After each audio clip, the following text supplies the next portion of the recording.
এদিকে বাংলাদেশের জনপ্রিয় অভিনেত্রী তানিয়া বৃষ্টির এবার একটা লাইভে এই ভিডিওতে দাবি করেছেন তিনি হয়তোবা আর বেশি দিন বাঁচবেন না। এমন কথা ভিডিওতে বলা হলে হঠাৎ করে তার ভক্তরা চিন্তিত হয়ে পড়ে।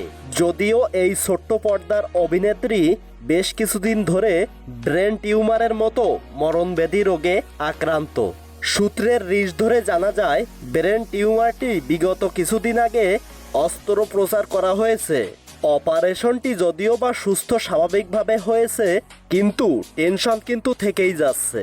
কেননা এখন কিন্তু তিনি নিয়মিত মেডিসিন সেবন করেই যাচ্ছেন, যা না করলে বিপদের বড় কোনো আশঙ্কা থেকেই যাচ্ছে। ভিডিওটিতে দর্শকের জন্য তিনি বলেন, আমার জন্য যারা দোয়া করেছেন তাদের জন্য আমি কৃতজ্ঞতা প্রকাশ করছি।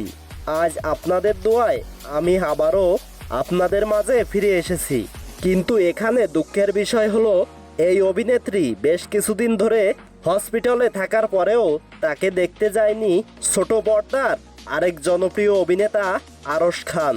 এই আরশ খান কি ভুলেই গেল যে এই অভিনেত্রী তানিয়া বৃষ্টি একটি সময় আরশ খানের কি ছিল? কথায় আছে যে দুঃখের সময় কেউ আসলেই পাশে থাকে না, সুখের সময় আমার বন্ধুদের অভাব হয় না। ঠিক তেমনই হয়েছে এই তানিয়া বৃষ্টির জীবনে।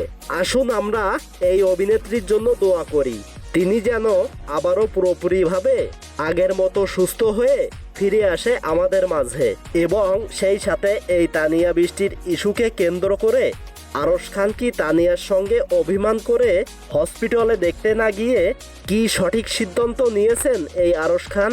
এই বিষয়ে আপনাদের মতামত প্রকাশ করে দিতে পারেন আমাদের কমেন্ট করে। এতক্ষণ সাথে থাকার জন্য ধন্যবাদ।